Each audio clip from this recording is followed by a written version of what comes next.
Welcome to my channel people. Author link will be on the description, make sure to check it out. In the Pure Land, Mara received the report about what happened to the 7 Soul Reapers they sent to deal with a weak ninja village hidden in the sound, and his eyes couldn't help but widen in surprise. Did those dead hunters anticipate our attack on the village hidden in the sound? What kind of level of scheming could this person possess to anticipate our actions to such a degree? Wondered Mara before he let out a sigh and muttered. Lord Azuma won't like this news, he's probably already aware of the situation thanks to his connection to the Pure Land. Still, I will have to report anyways. After concluding his thoughts, Mara slowly made his way to Izumo's throne room, but surprisingly, the usual sound of the ghost screaming completely disappeared. His mood is far worse than expected, was the thought on Mara's head as he shot a look at the suffering souls that stopped their screaming, not because they weren't being tortured anymore, but because of the terrifying aura gushing from the silent throne room, and it was so terror-inducing to the point that they forgot about their pain. Mara calmly made his way inside the throne room while staring at the ground the whole way courtesy of his hunched back, and he was also hit by the terrifying aura, although he seemed more resistant than those souls, showing just what kind of monster was hiding under his frail appearance. Lord Izumo, the attack failed. We suspect that the one who interfered must be part of the dead hunters since he used similar attacks to theirs and even collected the bodies in a similar way. There was no response for a long time after Mara finished his report, only an eerie silence that covered the throne room as a dark and deathly aura seeped into every inch of the room. Mara raised his head to stare at Izumo, and he finally saw to what extent his anger has risen. His reddish and orange hair appeared to have ignited into dark flames, and his whole figure reeked of the scent of death as he contemplated silently, and Mara felt a chill just from staring at him. The playful and lazy Izumo was no more, as the man who stood before him was the incarnation of death itself, the same person he lost to for the possession of the Pure Land ages ago. Mara, do you remember what happens when someone forces my hand? Spoke Izumo calmly, and Mara recalled some distant memories before he answered. A fate worse than death is what awaits them. Izumo nodded calmly at this before he waved his hand, causing a shockwave to pass through all of the Pure Lands, and Mara couldn't help but widen his eyes as he asked, "Are you sure? This will mess up with the very nature of this world." However, in the face of Mara's worries, Izumo simply smirked darkly and said, "Only chaos can erase the sins of our failures." Mara remained silent as he thought, this is no normal chaos. In one of the dead hunters' hidden bases, Kabuto was trying his best to modify his Edo Tensei so that he could regain control of the evil ghosts emerging from the Pure Lands. It's becoming even harder every day. Someone is definitely interfering with the working of the Pure Lands. This is what Kabuto concluded, and he didn't want to imagine what kind of level of power was required to achieve such a thing. However, he suddenly felt a tremor coursing through his body, and his connection with the Pure Land was suddenly destroyed, which made him receive a terrifying backlash that almost destroyed his soul, but the shock in his heart was far bigger than the damage he received as he instantly yelled, "Impossible," and called Bakurio right away. After analyzing what his true clone spoke with Kabuto, Bakurio remained silent for a long time before he let out a sigh and thought, "This is truly beyond my expectations." What Izumo did was nothing short of terrifying. To use Edo Tensei, someone needs to sacrifice a life and use a body part of the person they desire to summon to create a connection with their soul in the Pure Land, but what if the Pure Land was already under their control? What Izumo did is overriding the laws of the Pure Land so that, whenever someone's reached the end of their life, instead of their souls going to the Pure Land, they become sacrifices for the terrifying thing he cast on the world, an ultimate version of Edo Tensei. Not to mention that thanks to him already in control of the souls in the Pure Land, he didn't require any body parts to revive whoever he wanted. In less than a day, Bakurio received countless reports of old legends reviving, and imagine the shock of the world as a new ninja village was created under the leadership of these dead people, a village that contained countless cage-level ninja as well as famous clans such as the Uzumaki, the Kagaya, the Hagoromo, and many others that vanished in the annals of history. But that wasn't all, as some beasts from the various holy lands also started to revive, and they all marched to this new village while creating chaos wherever they went. "This is bad, should we destroy them?" asked Hagoromo to his mother and brother, who could also observe all of these changes, but Hamura calmly shook his head and said, "Our enemies aren't these people, plus I'm sure you noticed that only ninjas from the past century were revived. Older souls were probably already assimilated by the Pure Land. Still, even if it's only people from the last century, it's still a terrifying force for the ninja of this world to face. And if you add to that the beasts, hell, and the demons, surviving is simply impossible. Hamura had a dark look on his face similar to his brother's, and even Kagaya had a frown on her face as she remembered Bakurio's words of not making a move, so she eventually let out a sigh and said, "Let's trust in the man that freed our hearts. I'm sure he won't sit still and watch this world face its downfall." Hagoromo clenched his hands and he couldn't help but turn to his mother and yell, "How can we let one man bear all of this responsibility on his shoulders?" However, Hagoromo suddenly froze when he stared at his mother's face, which was full of anger, and from her activated Byakugan and the way she was gritting her teeth, it was clear that she was barely holding herself back from taking action, prompting Hamura to let out a sigh and say, "I'm sure we all feel the same." Meanwhile, Bakurio remained still in his room as he contemplated a way to face this new disaster, but he simply couldn't find any. This was an immortal army with human intelligence and a variety of abilities. Dealing with them in normal ways is simply a dream. After a few minutes of contemplation, Bakurio finally opened his eyes and raised his right hand, and if anyone was in the room they would feel life escaping their body from the terrifying aura of death that was dancing on top of it, and he muttered calmly, "It seems like I will have to master death, and the way of the souls, and even go beyond if I want to contest with Izumo." As Bakurio muttered this, he shot his system a look and saw what he gained after gaining energy control and trying to understand the workings of his Yomi no Kuni Death Chakra Transformation Level 6, and there was another skill that he gained from his constant creation of clones, Soul Control Level 12. These two will be my top priority for now, and until I can contest with Izumo in the control of death, I will have to let the dead hunters deal with the new emerging hidden village. Those ghosts and rising zombies will have to be left to the hidden villages to deal with, at least for now. Time slowly passed in the ninja world, and after many losses and experiencing the severity of the situation, the village hidden in the clouds eventually joined the alliance of samurai, ninjas, and sacred beasts to face the many forces. In the middle of all of this chaos, Bakurio's academies achieved their purpose as countless new ninjas were being constantly produced by them and sent to hunt down the weaker beasts, while the stronger beasts were being dealt with thanks to the leadership of strong groups like the Akatsuki and other S-class mercenary. Some unknown groups also seemed to be emerging and dealing with the beasts in their own way, and they attracted Bakurio's attention, although he wasn't planning to approach them, at least not for now. The first batch of Bakurio's students became very skilled in dealing with the beasts, and they started to lead new students to teach them how to deal with the various types of beasts, and among them, Sogetsu, Kazuki, Naruto, and Sasuke shined spectacularly. Meanwhile, the devils from hell were being dealt with using almost the full forces of the hidden villages, which left the new hidden village of the dead completely to Bakurio to deal with, while the tailed beasts were struggling to stop the advancements of the demons. Of course, these weren't all the forces involved in this mess, as the various beasts from the Holy Lands were assisting in dealing with the strongest beasts, as well as the rising dead and ghosts, which were especially handled by the monkeys of the Mountain of Flowers and Fruits. So, eventually the situation started to stabilize, despite the people having to barely survive day by day, resulting in a tsunami of dark chakra generated every day, but at least the situation wasn't as bad as it was in the beginning. Ellipsis. In Konoha, in a secluded location that was protected by many seals that completely isolated it from the outside world, Bakurio created a new true clone and gave him a simple mission. Go to the Land of Iron and find the hidden sword master living there and try to convince him to accept you as a student. It's time to evolve my stagnant sword mastery, he muttered, and his true clone calmly nodded and began his journey while changing his appearance at the same time. Meanwhile, he himself didn't waste any time and started training his death transformation and soul control once more.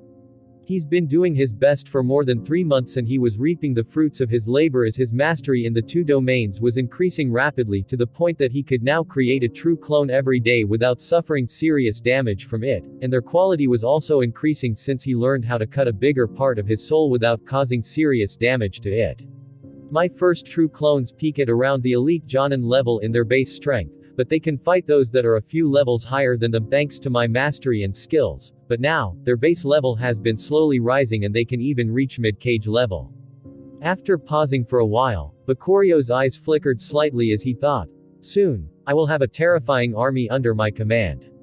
This last true clone he just created wasn't the first one that had a unique mission. In fact, he has many clones each tasked with a certain thing, despite the majority of them having to deal with the annoying revived people.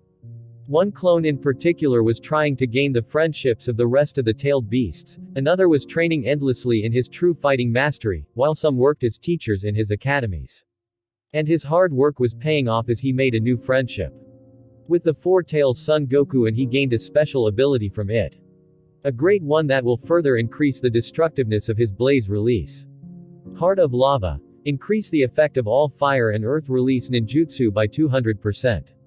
Other than this, Bakurio also raised countless ninjutsu to level 100. He had to learn them when he became a teacher, so he didn't slack at all and did his best so that he can teach his students to the best of his ability, and he was surprised to find those skills disappearing and he gained new ones instead. Congratulations host on mastering more than 100 ninjutsu in all of the 7 main elements being fire, earth, water, lightning, wind, yin, and yang. Host has gained the skills fire manipulation, water manipulation, earth manipulation, wind manipulation, lightning manipulation, yin manipulation, and yang manipulation. Fire manipulation level 1 allows the user to control, shape, and concentrate fire in any way they want with minimal waste in chakra and effort, including the one that's not produced by them. And the higher the level of this skill, the more the host can manipulate fire that's not generated by them. The descriptions of the other skills were similar to this one, and Bakurio was nothing but excited by the prospect of using his enemy's own attack to fuel his own.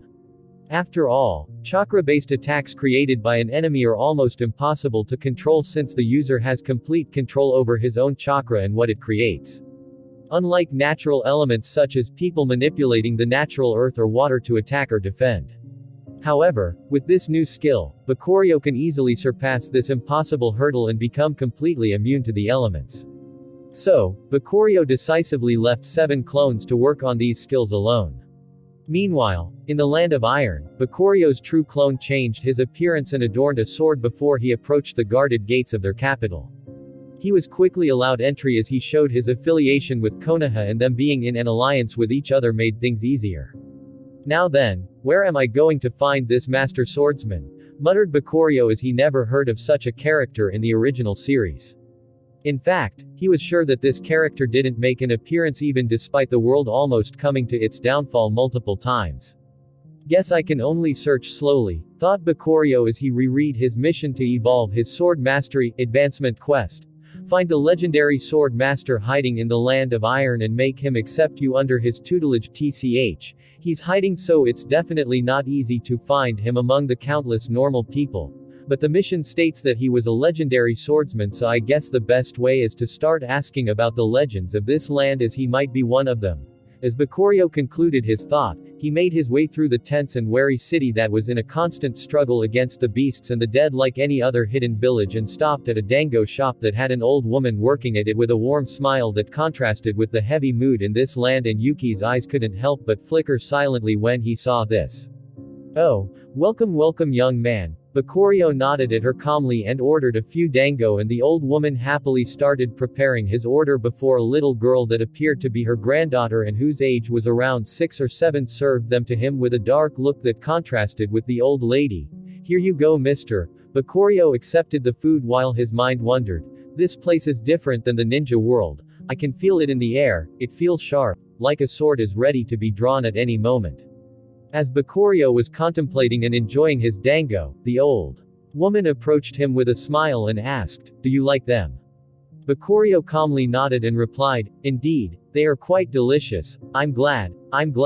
I still have it in me to cook, it seems," replied the old woman enthusiastically while the little girl sat on a chair silently to the side, so Bakurio couldn't help but ask, "Why aren't you worried like the rest of the people? Even that little girl seems to be aware of the situation better than you." The old woman's smile didn't waver at all as she replied, "What's there to worry about? Our mighty Lord Murakuma will defend our land if it's ever in mortal danger." "Oh, this is interesting," thought Bakurio as his eyes flickered silently. Bakurio was pleasantly surprised by the fact that he was already starting to find clues regarding the possible identity of the sword master he was searching for, and his eyes couldn't help but flicker in intrigue noticing the weird look on his face. The little girl suddenly stared at him with a dark look and said, "You are probably not from here. Don't bother with these myths. No one believes them anymore other than someone old like Grandma Shu." The grandma shrugged the girl's words with a laugh before she sat beside Bakurio and asked him, "You don't seem worried either about what's happening outside the city. Guess I'm not the only one who believes in Lord Murakumo." Bakurio's eyes narrowed slightly as he gazed at the smiling grandma before he smiled and said, "Life is too short to worry too much. I rather enjoy some delicious dango." The grandma beamed at him and she felt like she found a kindred spirit as she said, "I wish Yoshino-chan can learn a thing or two from you." Bakurio shot the little girl a look, but she simply snorted at them before going into the kitchen and started occupying herself with cleaning the dishes, so Bakurio couldn't help but ask Grandma Shu curiously, "What wrong with that girl?" Grandma Shu lost a bit of her smile as she said, "She lost her parents when they were attacked by my late husband who rose from the dead, and it made her heart fall into the darkness. Not to mention that life is getting more and more hard as the business isn't as good as it used to be, which made her mature faster." Bakurio pondered silently before he said, "I'm sorry to hear that." The grandma suddenly beamed again at him and said, "Don't worry, I can still manage even if the times get tougher, plus I'm sure the situation will soon go back to normal." "Oh, is this your belief in this person Murakumo that makes you think so?" asked Bakurio curiously, and the grandma instantly nodded and began rambling endlessly. "Young man, you are probably a samurai as well, so you will eventually learn about this. In the land of iron, we have a legend of a hidden protector who with his sword alone can even split mountains and part the rivers. His name is Murakumo, and it's said that he's the founder of the samurai path and no one can wield the sword like him. He's also a legendary blacksmith, as even a legendary sword such as Kusanagi was forged by him." "Oh, isn't that Orochimaru's slimy sword? I wonder if this guy Murakumo intended for it to be used that way. He will probably kill himself if he ever finds out the weird places Orochimaru hides it in. Although it's indeed a formidable sword," thought Bakurio calmly while listening to the excited grandma as she concluded, "Everything will be fine in the end thanks to Lord Murakumo, this is something I'm sure of." However, Yoshino suddenly came out of the kitchen and yelled, "Nothing will be fine, no one will bring back mom and dad." "Shi-chan." Grandma Shu felt slightly disheartened when she saw this, but as she tried to console her granddaughter, they started hearing weird screams as a huge zombie that appeared to be made from the flesh and limbs of multiple people came rushing down the street with an unstoppable momentum, and his direction was none other than the dango shop that Bakurio was in. Yoshino couldn't help but drop the plate that she didn't finish cleaning yet as she froze in horror as the giant zombie crashed into their small shop and made a huge hole in it. Then, it calmly eyed everyone, but it seemed attracted to Yoshino for some reason as its eyes flickered with an evil light and a huge toothy grin covered its abnormally large face, exposing a set of countless razor-sharp teeth. "Stay away from me," stuttered Yoshino with a horrified look on her face while her grandpa quickly rushed to her side and stood in front of her and faced the huge monster with a broom in her hand with a determined look on her face, although Bakurio could tell that her legs were shaking. The monster eyed them coldly before it raised a huge club that it was holding in its hand and prepared to deal with the nuisance that appeared in front of it, and Yoshino couldn't help but scream, "No, don't harm Grandma." However, the monster's smile only grew wider as it swung its club ruthlessly at Grandma Shu, and Yoshino can only yell, "Someone please help." Thump! The sound of something hitting the floor echoed, and Yoshino's face was full of horror as she opened her closed eyes expecting to see her grandmother's dead body lying on the floor, but she instead was stupefied as she saw the young man from earlier standing in front of them with his sheathed sword. As for the monster, its hand that was holding the club was severed with a clean cut on its shoulder exposing its bones and the rotten flesh it was made of. "Didn't you hear the little girl? She said don't approach me. Geez, why can't these zombies ever act as gentlemen? Like minions like boss I guess," muttered Bakurio with a shrug, and he could see blood vessels appearing in the monster's eyes. "You," Yoshino muttered in wonder, but she noticed the monster moving its neck rapidly, planning to bite Bakurio's head off with its sharp teeth. "Careful," she screamed, but Bakurio simply smiled. and he didn't seem to do anything as they can only see his hand that was holding the handle of his sword flicker for an instant before the monster's head went flying into the air before it split into 4 parts, yet his sword never appeared to leave its sheath. Yoshino's eyes and mouth widened from the sheer surprise of the magical scene she just witnessed, while Grandma Shu's eyes simply lit up in excitement as she thought, "We were saved. This man is a true samurai." Then, Bakurio calmly removed his hand from the handle of his sword and turned to them and gave Grandma Shu a pouch while saying, "Thanks for the meal. There should be enough money here to pay for it as well as repair the damage your shop suffered. Consider it my thanks for keeping me company as I ate." Then, Bakurio simply turned around and started making his way out of the shop, leaving the pair of grandma and granddaughter frozen in shock before the grandma turned her attention to the heavy pouch and muttered, "Thanks." Meanwhile, Yoshino hugged her grandma and cried while thanking God that she didn't lose her last family member, although only after some samurai who were running after the zombie came rushing into their shop to investigate what happened did she finally realize that she didn't thank their savior.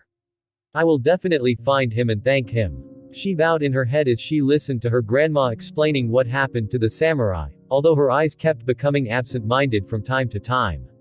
Meanwhile, Bakurio's eyes narrowed slightly as he thought, "That girl is quite special. I didn't expect someone like her to exist in such a random shop. Is this why their family seems to be getting targeted? If this idea were to be true, it means that Izumo and the others are trying to kill people with huge potential, but most importantly, similar to how he could use his appraisal ability to inspect people, Izumo must have a similar ability to assess talents. Still, to think that a girl has a Greekmaster level of talent in swordsmanship. This is truly surprising. She will be a great addition to our forces if trained properly," thought Bakurio as he started searching for more clues about Murakumo. After 1 week of staying in the capital of the Land of Iron that was called Fang, Bakurio grew much more familiar with this place that was covered in snow most of the time. He also got closer to Yoshino and her grandma as he really enjoyed their dango and became a regular customer there, although the little girl didn't stop pestering him. "Oi teacher, when are you going to teach me swordsmanship?" asked Yoshino while delivering him the dango he ordered, and Bakurio simply replied saying, "I'm not your teacher," before he started enjoying his dango. Little Yoshino bit her lips and kept pestering him until her grandma came out of the kitchen and said, "Shi-chan, stop bothering our customer when he's eating." Yoshino, who was punching Bakurio's leg for ignoring her, stopped after hearing this before she glared at Bakurio for one last time and yelled, "Fine. I will learn on my own. It can't be that hard anyways." Then, she directly ran out of the shop after seeing Bakurio ignore her even despite all of this. "Shi-chan, wait!" yelled her grandpa, but she couldn't catch up to her, so she worriedly approached Bakurio and said, "Sorry to keep bothering you, but can you please bring her back? That girl is very reckless and she might injure herself." Bakurio calmly ate his dango despite all of this and simply said, "Murakumo, do you have any idea where I can find him?" The worried grandma froze slightly and she couldn't believe her ears for a second as she asked Bakurio, "You also believe in Lord Murakumo?" Bakurio shook his head calmly and said, "Believe is a strong word, but I don't think it's that far-fetched for him to actually exist considering the world we live in." The grandma's eyes appeared very vigorous as she said, "Not many people know this, but one day, when my late husband was collecting ingredients in the wild, he was attacked by a giant snake that tried to swallow him whole, but then a blinding white light flashed in front of him and the head of the snake was instantly severed. My late husband was sure that it wasn't the doing of a normal samurai." Bakurio's eyes flickered slightly as he asked her, "Is this why you firmly believe in this legend despite all the mocking you receive for it?" Grandma Shu nodded slightly before she said, "My husband wouldn't lie to me. Where and when did this happen?" asked Bakurio curiously, to which Grandma Shu pondered for a while as if she was trying to refresh her memory before she said, "I believe it was to the east of the Three Wolves Mountain and it happened 5 years ago." "I see. Thanks for the meal as always." Then Bakurio calmly stood up and made his way out of the shop, and Grandma Shu couldn't help but worriedly shout, "What about Shi-chan?" "Don't worry, I will take care of her," replied Bakurio, finally easing the worried woman's heart. After leaving the shop, Bakurio calmly started tracking the smell of the little girl using his strong senses while thinking, "It seems like there's definitely something weird in the east of the Three Wolves Mountains.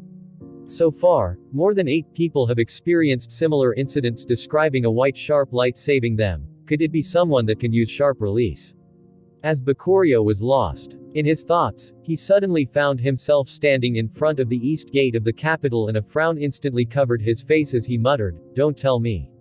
Stupid girl. Bakurio instantly rushed out of the gate with a terrifying speed while covering himself in a lightning release chakra cloak that further increased his speed as he made his way into the wilderness, and after some time, he could finally hear the sound of a girl screaming, prompting him to further increase his speed only to end up greeted with a weird scene. Yoshino was holding a stick in her hand while running away from a leopard-like beast, and she had many bleeding scratches all over her body. The beast was probably playing with her for a while, but Bakurio noticed that Yoshino's stick was stained with blood and the beast had one of its eyes ruptured, so he easily guessed what happened. This girl is truly reckless, thought Bakurio as he watched the beast pouncing at Yoshino's defenseless back and ready to rip her apart, and he prepared to kill it, but suddenly, a white light flew from the distance and directly severed the head of the beast from the rest of its body, causing Bakurio to widen his eyes in astonishment. However, he quickly controlled his emotions and rushed to Yoshino's side first and noticed that she was bleeding from multiple injuries, and if he were to let this go on, she would die from losing too much blood. "Teacher, what are you doing here? Were you the one that saved me?" asked Yoshino with a weak but relieved voice as she threw herself at Bakurio, who gently caught her and started healing her injuries, which surprised her. But she was even more surprised when he said, "You came here to find the swordsman that saved your grandpa, right? He was the one that saved you just now. So, Grandma wasn't lying. I want to grow stronger, no matter what." Bakurio could see the intense desire in the girl's eyes, but he suddenly felt someone approaching them from the distance wearing a monk's clothing as well as a round straw hat that covered his face, which distracted him especially when he asked Yoshino calmly, "Little girl, would you like to be my student?" Yoshino stared in shock at the monk while Bakurio calmly stared at his simple-looking sword and concluded, "This guy must be related to the legend of Murakumo. Are you Lord Murakumo?" asked Yoshino hopefully, but the monk simply shook his head and replied, "No, my name is Minamoto Reiko." Yoshino had a clearly disappointed look on her face, but Bakurio was completely different as he eyed the man in front of him and thought, "This guy is strong. He's at the super cage level." Then he simply grinned and stood in front of the healed Yoshino to face the monk that had been ignoring him all this while. "Interesting, you are probably related to this person Murakumo in one way or another, right?" Hearing this, Yoshino's eyes lit up and she couldn't help but ask curiously, "Is that true?" The monk calmly patted his hat and responded, "Who knows? You will have to become my student before I can answer your question, but you don't have the talent for it." Bakurio's eyes widened slightly as he wondered, this guy can sense sword talent. Is this why he's interested in Yoshino? It seems like my doubts aren't wrong. Reiko thought that his words would intrigue Yoshino into accepting his offer, but her curiosity suddenly changed into doubt as she said, "What are you talking about? Teacher is an amazing swordsman. I saw with my own eyes what he can do." Reiko frowned slightly and said, "Impossible, he doesn't have any swordsmanship talent, although he appears to be an Uchiha from the symbol on his clothes, so he probably copied someone else's swordsmanship and used it as his own." Really? Yoshino wasn't convinced and she couldn't help but shoot Bakurio a questioning look, but he simply smiled and responded to Reiko, "Who knows? You will have to become my student if you want me to answer you, although you don't seem to have the talent for it, so that's impossible." Yoshino froze slightly before she realized that those words were directed at Reiko in return for him insulting Bakurio's talent, but instead of him getting mad, Reiko simply smiled calmly and said, "I'm sorry if you found my words inappropriate. This guy is truly abnormal, his heart is in the right state, dealing with him won't be easy. Guess if provoking him doesn't work, I will have to simply act unreasonably." As Bakurio concluded his thoughts, he simply smiled and said, "Show me what can you teach Yoshino," before he simply coated his sword in chakra and sent a flying slash at Reiko. "Sigh, I guess I don't have a choice but teach you a lesson," replied Reiko before calmly dodging Bakurio's slash by tilting his body and sent a simple slash of his own, although, in Bakurio's eyes, it was anything but simple as he could feel danger from that chakra slash. Bakurio's Sharingan revolved silently as he analyzed Reiko's simple slash, yet his eyes couldn't help but widen the more he stared at it. This is Without a trace of hesitation, Bakurio instantly tilted his whole body backward and barely dodged the attack, and he didn't regret this decision in the slightest as the area behind him turned into a scene of absolute destruction as countless trees and hills were cut in half by the normal-looking attack. Oh. The Sharingan is truly interesting, spoke Reiko with intrigue in his voice, although his expression was still hidden by his hat. Teacher, are you okay? Asked Yoshino when she saw the level of destruction caused by the simple-looking attack. However, Bakurio remained silent as his eyes narrowed. He used at least 10 times the chakra I used and focused it on his sword with such an ease that it appeared completely natural, yet very destructive at the same time. This guy is strong. After concluding his thoughts, Bakurio simply sheathed his sword and spoke calmly. It seems like you are truly skilled. However, that's not good enough if you want to teach Yoshino. Just good chakra handling techniques aren't enough. Reiko seemed surprised by how calm Bakurio was acting despite him showing the disparity in their strength, and he couldn't help but grin and was about to challenge him again, but a voice suddenly echoed in his head and he was so surprised to the point that he felt a chill as he quickly turned around to stare at the damage Bakurio's attack caused. Don't tell me. Reiko had a look of realization on his face while Yoshino simply held Bakurio's clothes and asked, "Teacher, did you lose?" Seeing the damage that Reiko's attack caused made it seem like he lost, and Bakurio simply pointed behind Reiko and a gust of wind suddenly swept, causing the normal scene to drastically change, although in a different way than Reiko's. Behind him stood a giant tree with plenty of leaves, but as the gust of wind blew on it, Yoshino saw something so shocking to the point that it would remain with her for the rest of her life. Every leaf on that giant tree was split cleanly in half. And as the gust of wind blew them, they slowly fell down to the ground while Reiko stared at them silently. This was Bakurio's ingenious attack that was actually hundreds of small slashes constructed into one. Teacher, this is amazing. How did you do that? Didn't you only use one slash? Yoshino's eyes were sparkling to a fanatic degree as she couldn't understand just what kind of magic is capable of this, but her intuition told her that it was something unique. Such terrifying mastery, it seems like the master was right. This man is not ordinary, thought Reiko before he turned to Bakurio and clasped his hand before he said, "My master wishes to see you, would you like to accompany me?" It seems like showing my terrifying mastery of controlling chakra paid off and the fish took the bait, thought Bakurio with a smile before he nodded at Reiko and said to Yoshino, "Come with me, this could be a good opportunity for you as well, although I will have to inform your grandma just in case." Then, Bakurio created a shadow clone and sent it to inform the grandma that they might be late before he started following Reiko, who suddenly asked, "Excuse me for my rudeness, but I haven't asked for your name yet." Bakurio's eyes were calm as he said, "My name is Uchiha Sakai." Reiko faintly smiled and said, "No, I meant your real name." Bakurio paused slightly and Yoshino couldn't help but stare at him in shock. However, he didn't mind and simply said, "Your master Murakumo is quite good at observing people." Reiko didn't respond when he heard this, but Yoshino was overwhelmed with all of this information. Teacher's real name isn't Sakai. But why is he hiding his identity? And are we really going to meet that legendary swordsman? The little girl found herself lost in her thoughts, but it wasn't long before they ventured deeper into the forest and suddenly found themselves in front of a giant waterfall that had a simple house built beside its shores. "Wow, this place is so beautiful, but how come it's not snowing here?" asked Yoshino curiously, and Bakurio calmly responded to her, "This is thanks to a formation we entered that teleported us here. We are not even in the land of iron anymore.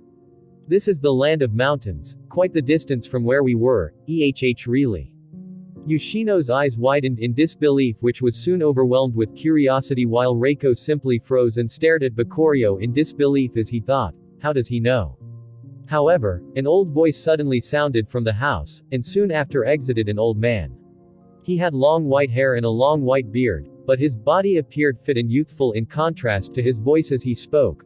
"Bakurio Uchiha, you truly are a terrifying genius of this era." Bakurio calmly stared at the man that appeared in front of him. "Murakumo, I assume. I'm honored to know that someone living in seclusion like you knows of my existence." As Bakurio said this, he found it was not needed anymore to keep his identity hidden. He only did it in the first place to avoid worrying the people of the Land of Iron with his presence, since he only appears in case of emergencies. Yoshino watched in surprise as Bakuryo's short hair grew in length until it reached his lower back and his wide eyebrows turned sharper. This old man lives in seclusion, but I keep an eye on the world in case something interesting happens. Please come in, spoke Murakumo calmly, appearing like any gentle old man you would find in your neighborhood, but Bakuryo could feel the terrifying sharpness hidden in every single one of his gestures. I can't measure how strong this guy is. Bakuryo's eyes shined with interest as he nodded his head and followed after the old man while Yoshino clung to him tightly.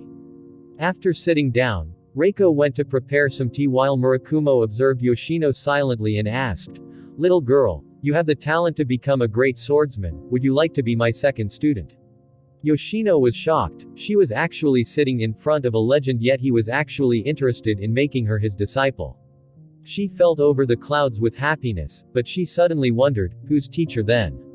Why would such a legend accept meeting him? She couldn't help but hung her head down, especially when she saw Bakuryo leave the decision up to her, but eventually, after clenching her teeth, she looked at Murakumo and said, "I will do as teacher says." Bakuryo smiled slightly at the little girl and he couldn't help but poke her on the forehead. "I'm not your teacher," and she simply retaliated by punching and kicking him on the leg. Murakumo on the other hand was surprised by this, but he simply smiled and turned to Bakuryo and asked, "What do you think?" Hearing this, Bakuryo's smile suddenly disappeared as he turned to stare at Murakumo, and this time he was serious. A terrifying coldness and killing intent gushed from every cell of his body along with a strong aura of death that made Murakumo narrow his eyes as a terrifying sharpness gushed from his body. "I want to ask you something first. What's your position on the situation of the world?" Bakuryo couldn't give him such a talented girl just to let him groom a future enemy for him, and Murakumo seemed to realize this as he said, "You want to know what our purpose is?" Replied Murakumo calmly as Reiko calmly placed the tea between them, although he was also releasing a terrifying aura when he heard his master speak, to the shock of Yoshino, who started trembling and directly hid behind Bakuryo, who calmly nodded despite facing two monsters, and the oldest one of the two calmly spoke. "My purpose is simple. Free my brother who fell to the darkness." "Brother?" muttered Bakuryo. This was truly far from the answer he was expecting. "Yes, brother." As Murakumo said this, he started releasing an eerie aura that made Yoshino tremble in fear, while Bakuryo simply narrowed his eyes as he asked, "You are a demon? You think a normal human can live as long as I did?" Spoke Murakumo with a smile while rubbing his long beard, but Bakuryo wasn't in a joking mood as he directly asked, "Who's your brother?" Murakumo wasn't bothered by Bakuryo's seriousness and simply took a sip from his tea before he dropped a bomb. "My brother's Shuden Doji, I wonder if you ever heard of him." Bakuryo's body froze and his eyes widened in shock as the image of Doji appeared in his head. Those eerie abyssal eyes were similar to the current eyes that Murakumo was displaying. They only contrasted in the color of their hair, but a scene of Doji wielding a simple-looking sword and murdering every single person that stood in his way suddenly became clearer in his mind as he stared at Murakumo. "Oh, you seem to know far more than I thought. As expected of a genius that running the whole world behind the scenes," spoke Murakumo calmly. "Explain yourself, and I hope I like the explanation, otherwise today will be your end," spoke Bakuryo calmly, to which Reiko instantly retrieved his sword and placed it on Bakuryo's neck before he said, "Mind your words." However, Bakuryo wasn't in the least bit intimidated as he calmly sipped on his tea as if Reiko's threat was non-existent and simply stared at Murakumo coldly. Seeing this, Murakumo raised his hand to calm Reiko down before he let out a sigh and said, "Young people these days are quite overconfident. It's okay, I don't plan on hiding anything anyways." "Master." Reiko muttered quietly before he sheathed his sword and stood to the side while Murakumo started telling his story. Different than you short-lived humans, demons are a race blessed with long longevity, and thanks to it, we were able to create our own unique cultivation techniques way before the existence of chakra. We call it demon aura. Bakuryo nodded slightly as he already had a slight idea about this demon aura and the effects it had on the body. The demon realm was in constant wars after the discovery of demon aura, and those wars went on for centuries until a single demon became strong enough, and along with his 5 loyal followers, he united the demons into creating a somewhat peaceful world. That demon who earned himself the title of Demon King was called Yamato, and he was my own father. At this point, Yoshino and even Bakuryo had shocked looks on their faces that only increased when Murakumo said, As for those 5 followers that helped him claim the throne of the demon world, they were his 2 sons, the dark demon Shuden Doji, the white demon Murakumo, and 3 known demons at the time who were very close to each other. The infernal demon Enja, the peaceful demon Suiya, and the demoness of seals Aster. Bakurio's eyes flickered slightly as his thoughts run all over the place. The demon's aura grants them a certain gift, and the stronger their demon aura is, the stronger this gift will become. Is it possible that they are the descendants of? No, I need to make sure first. As Bakurio concluded his thought, he focused back on Murakumo's story. The peace of the demon world however didn't last long, and that's because of a single event we call the descent of darkness. This must be similar to what happened in the beast world. Thought Bakurio, and his guess was correct as Murakumo calmly explained. My father and the 5 of us along with many strong demons under our rule tried our best to repel that darkness, yet just when we thought we were going to succeed, that bastard Shuden Doji betrayed us for some reason and stabbed our father in the back. Murakumo's eyes were filled with an eerie stillness. Clearly, his hatred has simmered for a long time to the point that it transformed into something much more heartless and terrifying for his own brother. At the end, Father, Enja, and Suiya sacrificed their lives to give us a way out and sent us to this world. Then Aster used her mastery of seals to make sure that the bloodline of our fallen friends can at least continue here, although she made sure to hide it from the eyes of that darkness and even me since she didn't trust me after brother's betrayal, and she used the remainder of her strength to seal the passage of the demon world and left her bloodline here who inherited her gift in seals to keep an eye on the demon world's entrance. However, after thousands of years, you can imagine how they probably already lost their purpose and they weren't even protecting the real entrance anymore. As Bakurio heard this, his eyes couldn't help but narrow slightly as he felt like he confirmed a guess of his before he calmly spoke. So, you hid here all this time while preparing to fight Shuden Doji. Hearing this, Murakumo had a wry smile on his face before he shook his head and said, even if I can beat Doji, it won't be enough to defeat the darkness behind him. When we fought it, he appeared injured, which is why we were able to contend with him in the first place, but now I don't think we stand a chance. It's evident by how easily the beast world that was attacked after us easily fell. Injured Countless thoughts flashed through Bakurio's head before he calmly smiled and said, don't worry, I will be dealing with that darkness. However, I will require your help to deal with the others. Murakumo couldn't help but let out a chuckle when he heard this. Sorry young man, I'm not trying to underestimate you, but you stand no chance against me, let alone against that monstrosity. Yoshino stared at Bakurio worriedly, but she only saw him smile calmly and he didn't appear to have any aggressive aura surrounding him, but this time when he stared at Murakumo, the latter directly leapt away from him with a frown on his face. What was that just now? Wondered Murakumo, and Reiko was ready to strike as he said, Master, are you okay?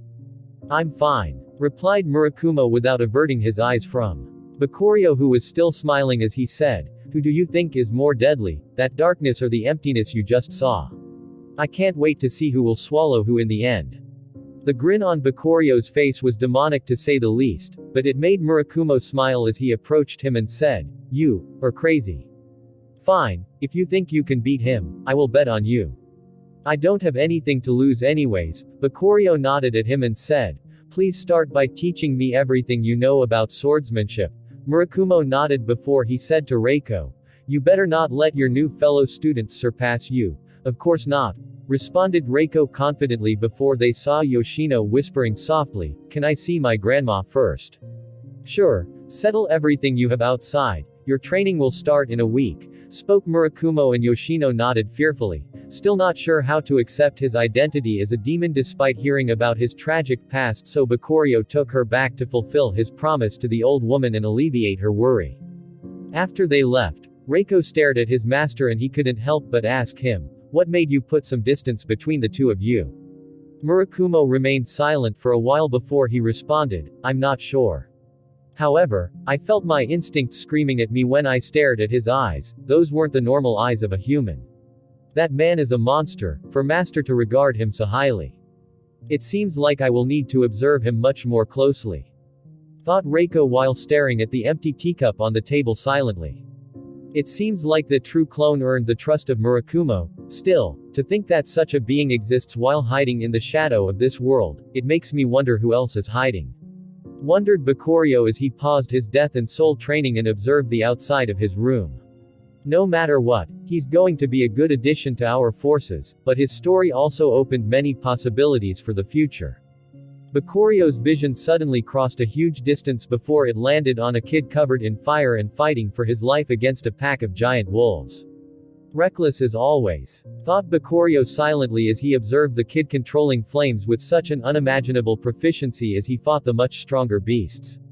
Are these brothers really related to those demons? But how? Why would they be found near the land of demons alone? Countless thoughts flashed through Bakurio's head, but in the end, he shook his head and returned to his courtyard to focus on his training. He didn't have that much time to waste.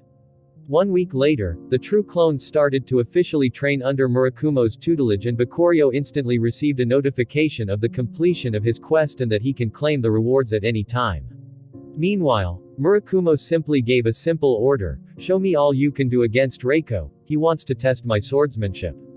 Well, I'm also intrigued to see how I fare against the only student of such a monster, thought Bakurio calmly before he took out a sword and faced Reiko, but Murakumo suddenly threw 2 wooden swords at them and said, "You will be using these to spare. The loser will be the one that gets his sword destroyed first." Bakurio's eyes narrowed slightly as he caught the wooden sword, while Reiko seemed completely relaxed as if he was used to these kinds of things. Is he serious? We can't even channel our chakra into these swords lest we destroy them ourselves. In this case, the sword is more like a burden since we need to protect it rather than using it as a tool to help us spare. What's this old man planning? Bakurio couldn't help but stare doubtfully at the demon old man, but the latter simply rubbed his beard silently and didn't say anything. Meanwhile, Reiko got into a simple sword stance and didn't cover his sword in any chakra before he said, "Get ready. I won't go easy on you just because you are a new student. Is this guy an idiot?" Wondered Bakurio, but Murakumo suddenly gave the signal for the fight to start, and Reiko instantly disappeared and reappeared in front of Bakurio with a slash aimed at his neck. He's fast, but not fast enough, thought Bakurio as he easily anticipated the attack with his future sight and dodged right in time, although the wooden sword grazed his long hair and it actually cut it. Bakurio's eyes narrowed slightly as he couldn't comprehend what just happened. He was sure that Reiko didn't coat his sword in chakras since he was using his 3-tomo Sharingan, yet somehow the latter was able to cut his hair with his blunt wooden sword, and from the looks of it, the same would have happened to his sword if he blocked with it. How did he do this? Wondered Bakurio, but Reiko simply smiled and said, "Not bad, you dodged this one, try dodging my next attack." Kenjutsu. Shadow Slash. Bakurio's Sharingans were pushed to the limit in hope of trying to catch anything, and they eventually did as he felt a weird energy escape from Reiko's sword as he slashed it down and transformed into an invisible horizontal slash that created a deadly cross attack. Is this what I came searching for? Bakurio suddenly closed his eyes to the surprise of Reiko as the main body accepted the reward of his advancement quest. Congratulations host, your level 100 swordsmanship has successfully advanced into sword intent level 1. Bakurio's mind was flooded with a huge amount of information, but it took him less than an instant to process all of it as he opened his eyes with a weird sharp glint in them and slashed his sword against Reiko's attack. The result was clear. He lost, and half of his sword was sent flying into the air before it was nailed to the ground beside him. However, Bakurio had a wide grin on his face. Unlike Reiko, was shocked as he stared at his chipped sword and spoke, "Why you actually made a breakthrough during our fight. How's this possible? Unlocking sword intent shouldn't be this easy."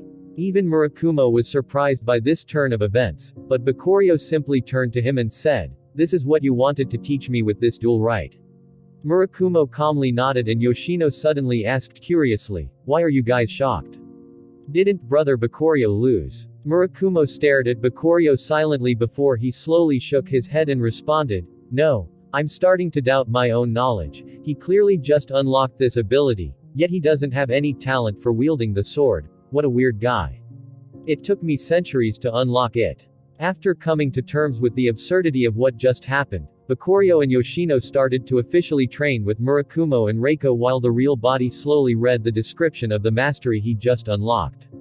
Sword Intent Mastery Level 1. Only the true masters that reached the peak of sword arts and fought countless battles could unlock such a mastery. The host gains the ability to manipulate their willpower and transform it into sword energy that can be used to attack and enhance the damage of their sword attacks by 25%. Another ability that relies on the will. First, it was the true fighter mastery, and now this. Now that I think about it, my level with that mastery has already reached 20, which means that I can increase my strength, speed, and defense by 200%. How amazing, this feeling of growing stronger with no limits. It's so refreshing. Then, Bakurio checked his system quests and checked if he got any rewards from leveling his true fighting mastery, and he was delighted that it appeared similar to his previous masteries. Quest True Fighting 1. Reach level 10 in your true fighting mastery. Reward. 30,000 points, 1 talent enhancing ticket. Bakurio's eyes instantly lit up and he almost started laughing loudly as he accepted those rewards with a wide grin and clicked on the description of the talent enhancing ticket. Talent enhancing ticket X1. Can enhance any one of the host's talents by 1 grade.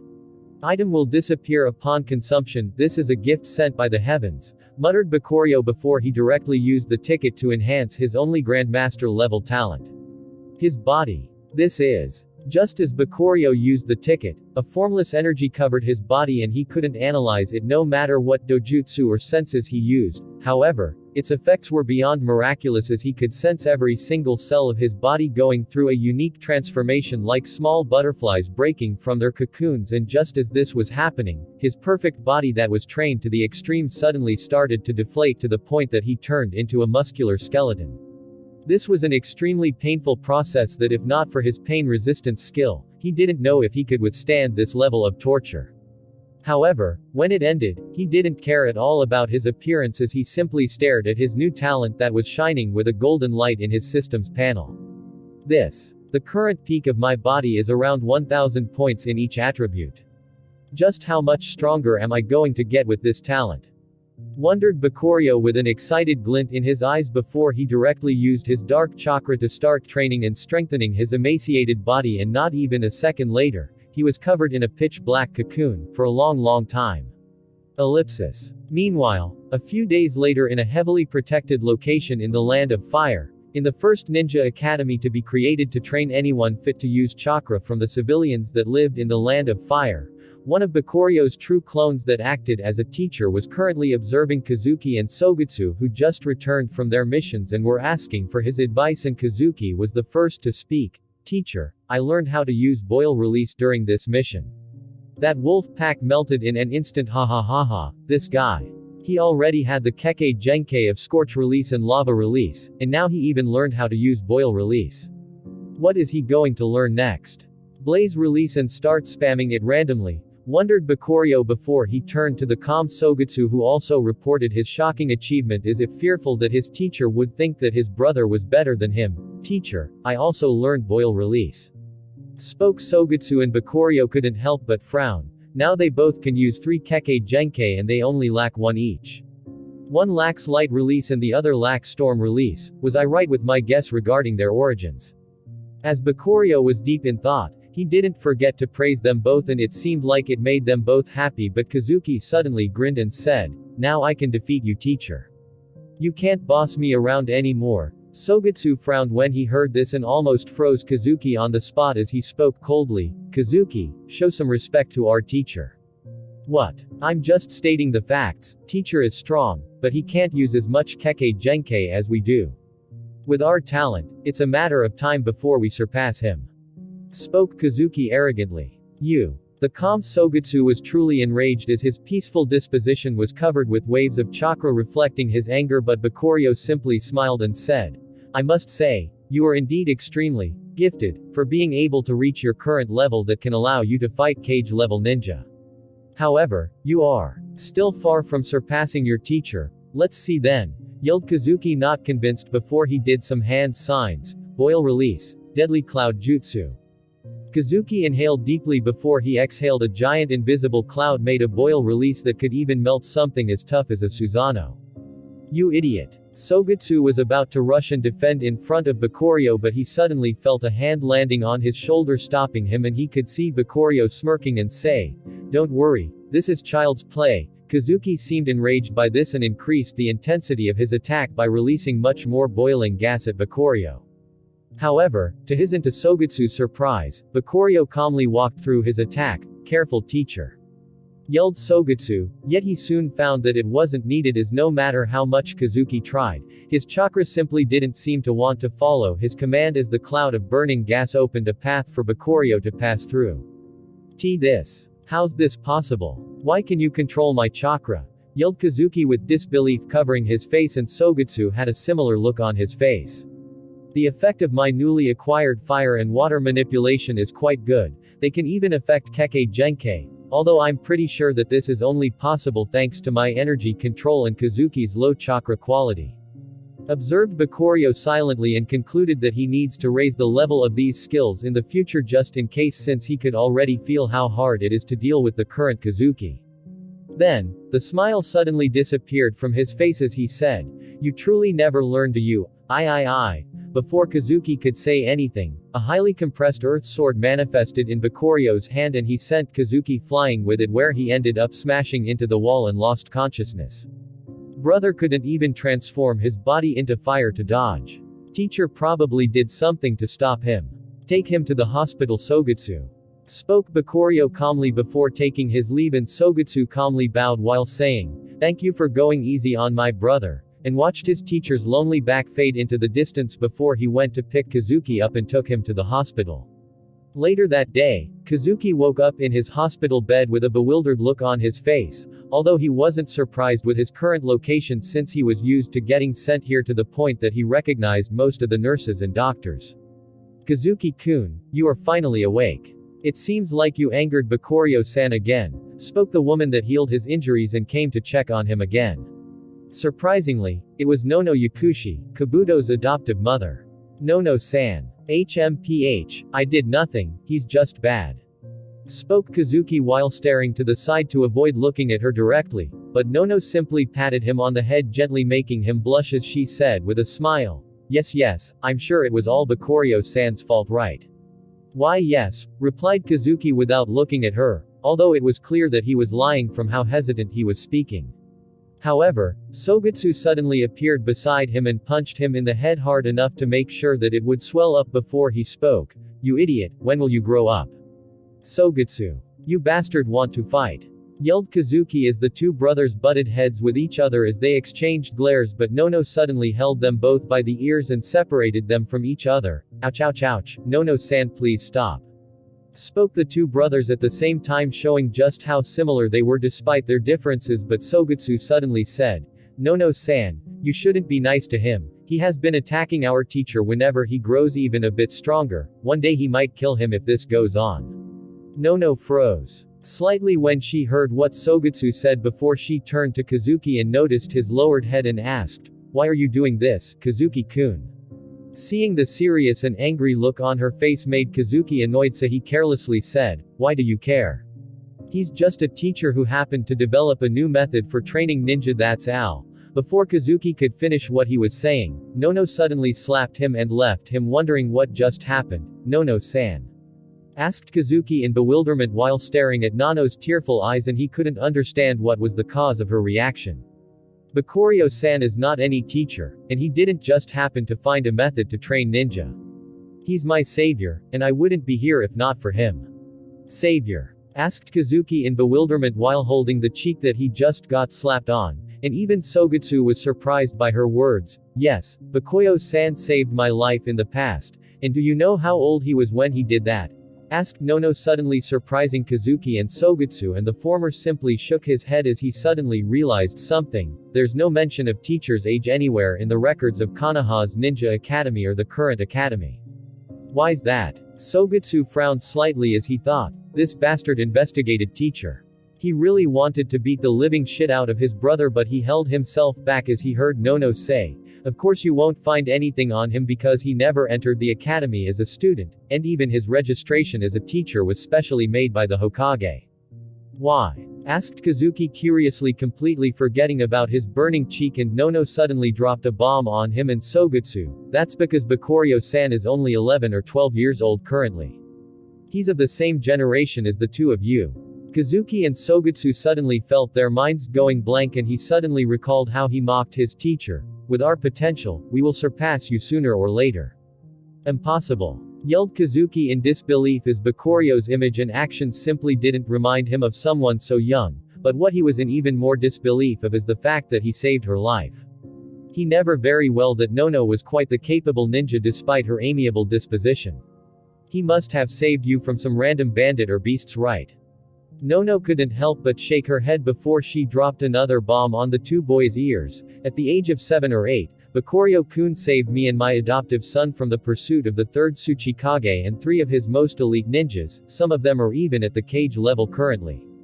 I'm sure you've heard of the strength of Mr. Onoki. This, Kazuki's eyes widened in disbelief but Sogetsu suddenly asked curiously, I heard that teacher played a key role in the negotiations with the Land of Earth to found the current alliance. Does it have something to do with this incident? That's right. Nono nodded at him in appreciation before she said, during that encounter, he spared the life of the Tsuchikage's granddaughter Kuretsuchi. That was the basis of the rebirth of trust between our hidden village and theirs. How's this possible? How can he be that strong? Asked Kazuki again, but Nono simply remained silent before she replied, I don't know, all I know is that he sacrificed his childhood to reach his current level of strength. In fact, he's still not thinking about himself. You will understand one day how much this world is surviving by hanging on a thread woven solely with the hard work of Bakuryo-san. Kazuki couldn't help but find himself remembering their first encounter with Bakuryo. He and Sogetsu were making their way to the village that was attacking theirs because of the fear they had of their existence and potential, which led them to attack what they started to consider home. Yet, despite trying to take his life, Bakuryo still took them under his wing and showered them with nothing but kindness. Yet, the worse the situation of the world got, the stronger Kazuki wanted to become, as if a hidden urge inside of him was being ignited. Also, he can protect those he held dear, but his teacher kept holding him back from following that urge, which would have ended with him seeking fights recklessly even if it meant using his friends as baits. So, he made his goal to beat his teacher so that he can do whatever he wants, yet no matter how much he tried, he always ended up failing. Time after time, he couldn't even land a hit on his teacher, but he always attributed that to their difference in age, and he was sure he could catch up to him in terms of strength sooner or later and even surpass him. Yet that day never arrived, and he simply kept discovering how abnormally strong his normal-looking teacher was. And now, he was told they were of the same age.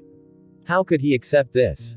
How? Suddenly, Kazuki felt something breaking in the deepest parts of his soul as a terrifying demonic aura bloomed with him at its center in the shape of a dark rose before he screamed into the air, suddenly startling Sogetsu and Nono.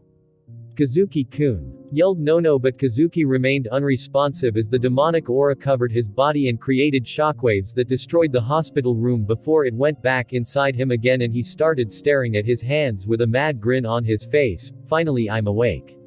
Aster's gift is truly miraculous, spoke Kazuki with a weird orange glint in his eyes. Kazuki-kun. Nono spoke lightly, but Sogetsu suddenly put her behind him to protect her and faced his brother before he said with an eerie calmness, Who are you? Kazuki, whose red eyes turned into yellowish-orange, stared with a wild smile at Sogetsu before he said, I sense my brother's presence in you. Ha ha ha ha, who would have thought? After all these years, we would still be together. Seeing the maniacal laughter on his brother's face, Sogetsu was more than sure that this wasn't his brother, but he still tried to wake him up. Kazuki, wake up. Don't let a demon take over your body. Oh, it seems like you already realized the secret of your own existence. You even inherited my brother's genius. Interesting, you two are perfect vessels for our revival and pursuit of revenge.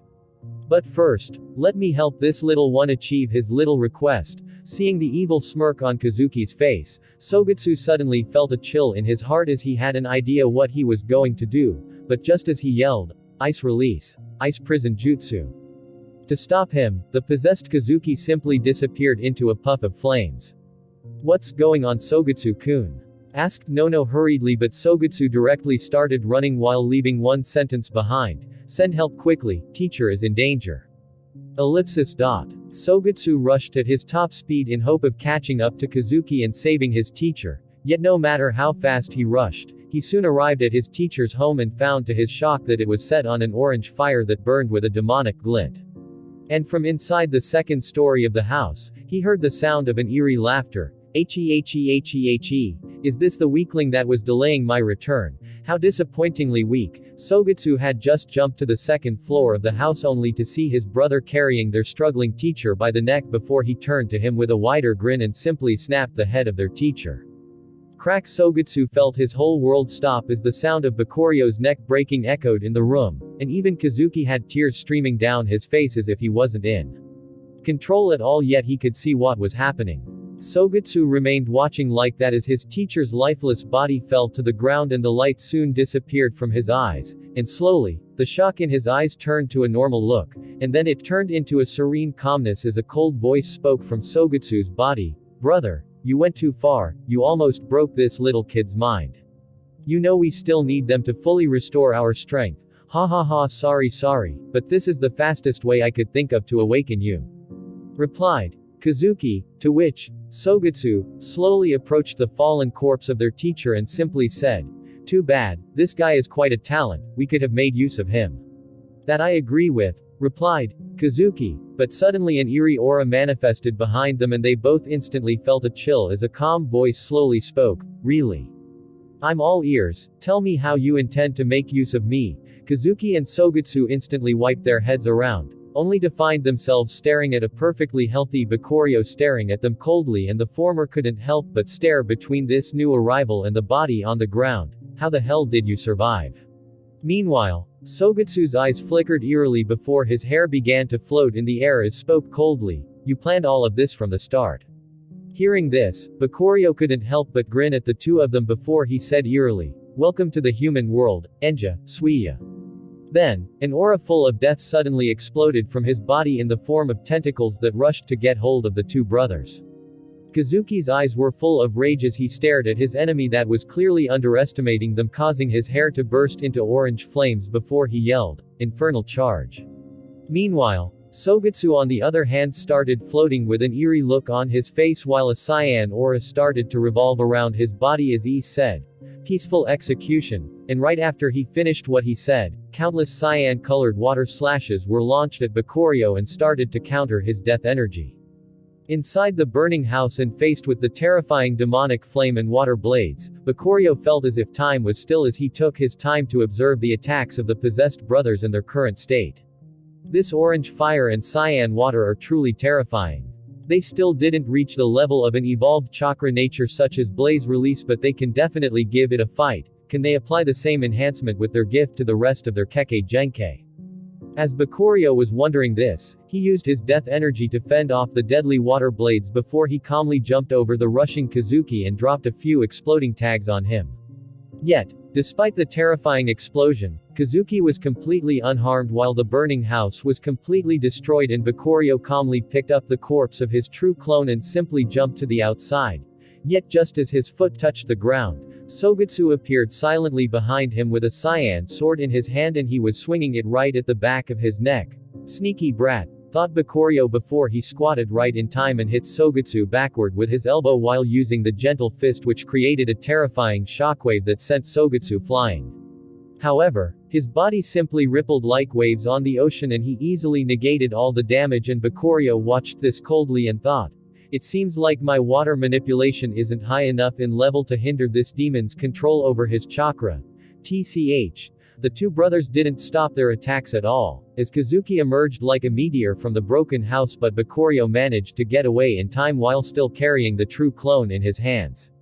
In fact, even the Bakuryo currently fighting was only a true clone as well, since the real body was still inside his dark chakra cocoon. But he wasn't worried as he said to the two brothers calmly, let's make this a fair fight. Just as he said this, Sogetsu tried to stab him in the back again while Kazuki rushed from the front in a coordinated attack.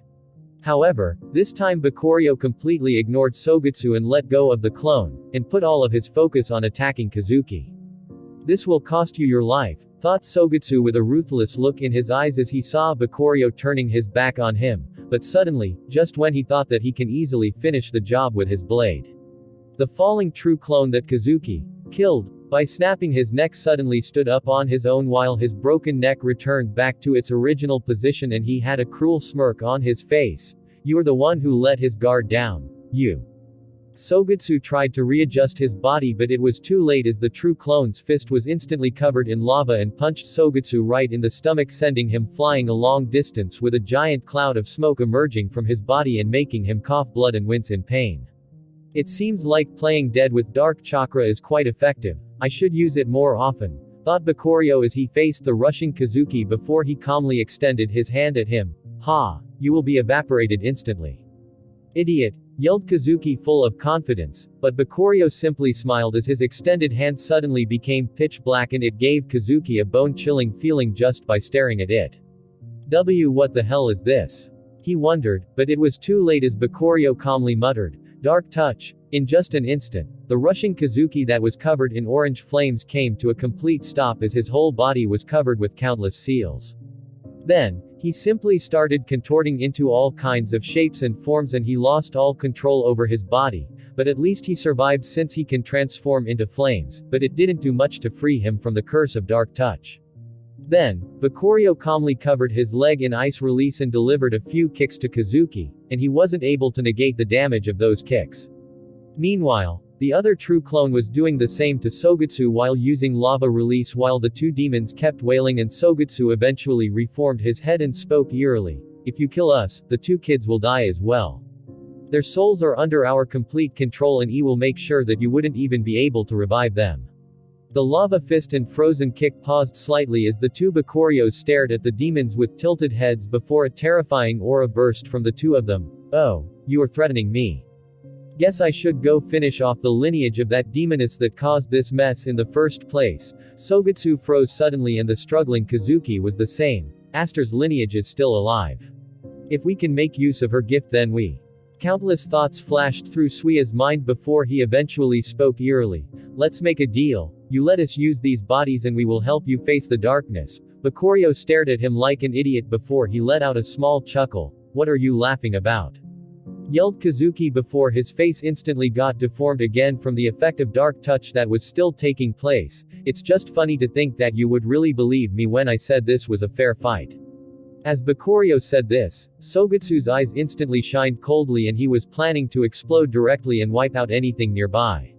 Yet, he suddenly found that he can't control his chakra at all. Bakurio smirked when he saw this before he asked him, "Did you think I was hitting you just to torture my poor students? I can tell that you are no different than the tailed beasts in terms of nature. However, your control over your chakra is leaps beyond theirs. But, the main weakness of a Jinchuriki and the beast inside it is still the same, the body. If you can't use its chakra channels, you won't be able to do anything, and I already blocked every Tenketsu with my 6-path Sage Chakra. Why you? These vessels will die. Don't worry, that's my own problem to solve." Bakurio's eyes shined coldly before the two true clones suddenly started creating hundreds of seals. "What are you doing?" yelled the usually calm Sogetsu, feeling that the situation was beyond his expectations, but Bakurio didn't answer him. "Since you acted like a beast, I will treat you as one.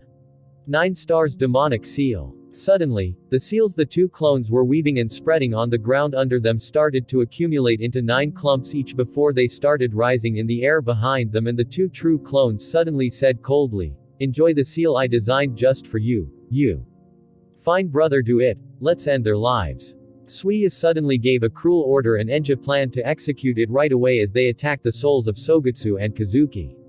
The two brothers only stared helplessly and struggled with all their efforts, but the two demons were simply too strong. However, just as they were about to lose their lives, weird cages fell from the air and held the two demons in place for just enough time to let the seals take effect. Good thing the main body focused on soul control, thought the true clones before they started healing the slowly awakening Kazuki and Sogetsu. Teacher. The usually cold and hot-blooded brothers were nothing but kids at the moment as they burst into tears and hugged their teacher whom they thought they lost because of their own demons. "It's okay now," spoke Bakurio with a gentle smile as he hugged the two brats back, feeling nostalgic as he was reminded of his own old family. Thank you for listening, guys. See you in the next part.